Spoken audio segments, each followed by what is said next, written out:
Hi, I'm Tom, and this is AC On, the short Alpha Clash podcast where I talk all things Alpha Clash on my way to work. So, today is the last episode for 2024, and I'm not going to do anything special besides mentioning that it's the last one for 2024. So Happy New Year. What I do want to talk about is spoilers, and specifically spoilers for the trading card game. And there is, we're in week 2 or something like that, of spoilers, starting back at ClashCon in the beginning of December and going on until now and still going on. So I'm not going to talk much about specific cards because that is sort of boring in a podcast, but I do want to mention a few to underline some points. What I'm not going to do at all probably is mentioning the contenders. I want to save my commentary about contenders to a contender tier list sometime in early 2025 before the set comes out. But that said, here's the topics. As I mentioned, there's been quite a few spoiler cards, and some of them are quite interesting, I think.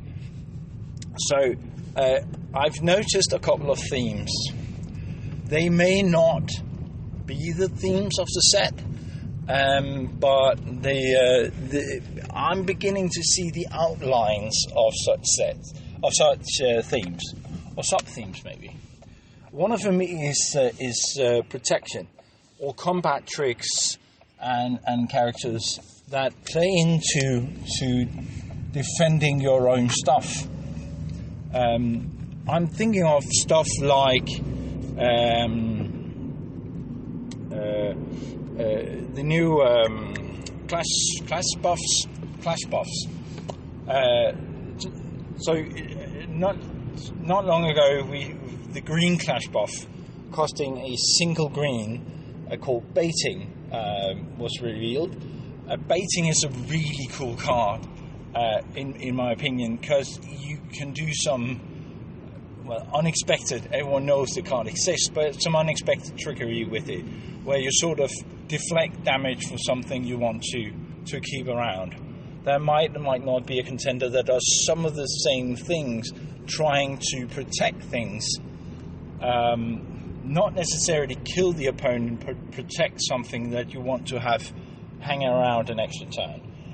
What Baiting does is that you can play that clash buff on both on attack and defense, obstruct, and you shift the defender to a different card. So you have something out you'd rather have die, and you can sort of switch that. I'm unclear. And the new defender gets +0/+2. What I'm unclear on is whether that card had to be able to obstruct. I don't know. So maybe you could play this on an already engaged card, sort of not telling your opponent that you're able to do this. It's only cost a single green, and you get to draw a card at the end of it. So a lot of value,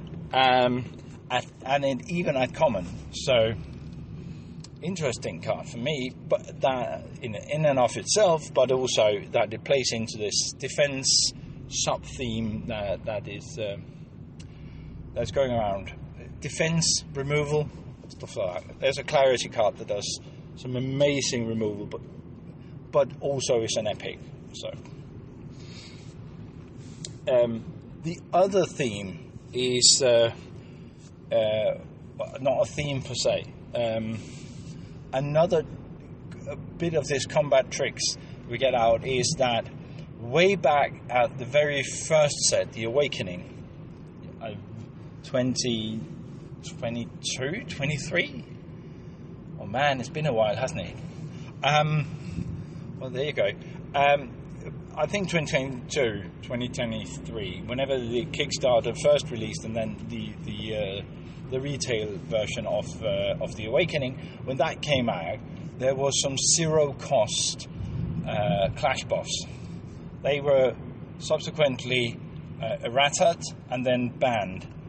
They were simply too powerful, and we haven't had zero cost Clash buffs in the game ever since.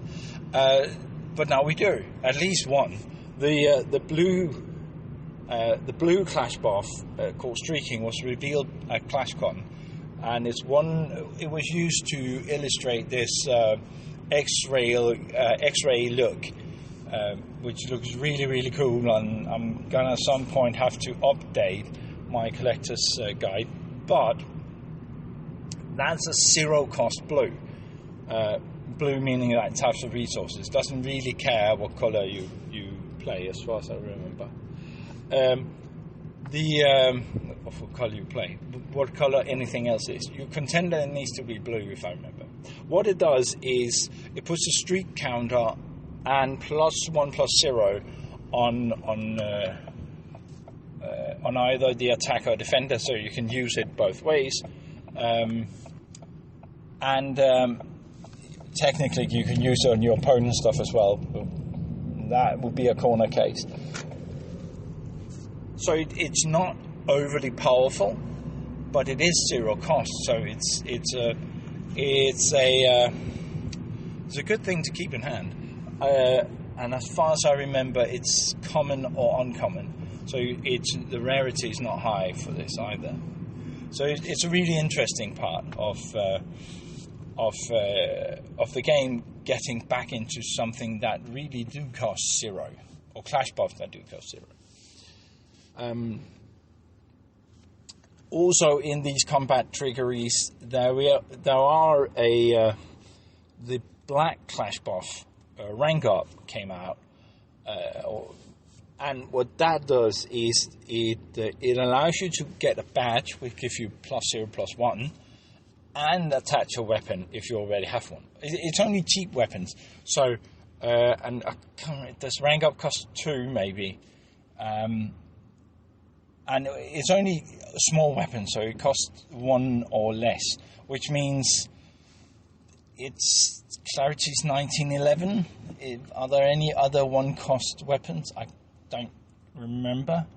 I think there was one more. But they're very small and not very useful. But together with the subway car, you can sort of cheat the weapon time.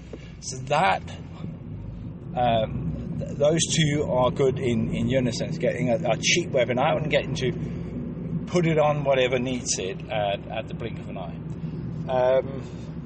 So that's some interesting combat tricks, and heavily, to me at least, with the badge and the green Clash buffs, leaning towards a good defense. What I also want to mention is okay. So I said I wouldn't mention the contenders, but one contender I will mention. We know that we are going to get Alpha Asta as a progenitor. Now, Alpha Asta is the only progenitor we've known, and I sort of imagined that would be a specific race from a specific planet or something like that. We don't know much about them other than they arranged the Gambits and the Awakenings. So what they do, or what they've done, is that way back in Awakening, again, the first set, we got an Alpha Asta Clash card, which was very powerful. And then we've got now a contender that is also Alpha Asta. But to poke a hole in my theory that progenitors are a specific race of blue men, because Alpha Asta seems to be blue and mean-looking, we've had revealed another progenitor card. This time it's a Clash card again, but it's a dragon. Now, I don't know why that is the dragon, and we might have to wait for the second novel coming at the end of 2025, or maybe we'll get it already with Z5 with the comic book Equilibrium. There's going to be a comic book that is a special local game store edition, and I so want to get my hands on that, but we'll have to see if that is successful. Anywho, what this contender does, we can call it Avarice, because that's the name. Avarice the Iridescent, and it has a lot of cool effects, but it will also tells us story-wise is that something is to come, meaning set 6, 7, 8, 9, I think. So we're sort of with set 5, we're ending a block of the happening in the present day Earth. I better put all that in, because we never know what Al comes up with. So it's ending the storyline on Earth, and we're starting to look at 100,000 years back at a previous Gambit. Also, the board game will take place, and probably some of the comic books. That is really interesting in and of itself, but we don't know much about it. What we do know is that we sort of get a hint at that future with cards like Avarice the Iridescent, which is really interesting. What it does in practical terms, in game terms, is that if you play it and your opponent has more accessories than you, then you simply grab one of them and you control it. Very cool. You can even pay to green, I believe it is, and just chuck it to the Oblivion, whatever accessory you control, meaning also the one you just hijacked, really. So there's a cool effect and a leveling of playing field. And this is not the first time we sort of got a hint into what is to come, both mechanic-wise and story-wise, in the card game. I almost missed this one, but in Genesis Return, the set 4, the current set, there is a card called T-Bone Rigid Defender, something like that. And he uses turf counters. The only card using turf counters. Maybe there'll be more turf counters. Maybe we'll have to wait to set 9 or 10 or whenever you move to the next block. I don't know. Maybe it comes out in Equilibrium, more turf counters. That would be cool. Anywho, the point of this is that we sort of got a glimpse into the future as the same thing. The third thing I noticed is that we are starting to lean into the next draft box. I think it was called the Nexus of Power. It will come out here. It will release, I'm trying to remember, the spring, something like that. Spring, early summer. The next draft box will come, and that will have cards from more than just the last few sets. But what we do see is a lot of these cards that support previous strategies, which would be needed at a low rarity level to make strategies viable in the draft box, is coming out in the main sets now.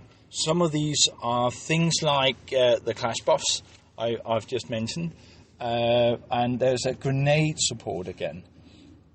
So there's another grenade coming out, this time a smoke grenade, which makes it to 4 grenades, at least of what we know. Now, there's no reason to have grenades specifically in Equilibrium. There's only one contender in the set, that is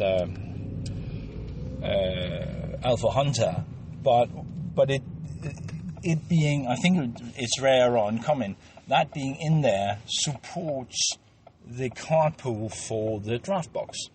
We had a bit of that in the last set, in Genesis Return.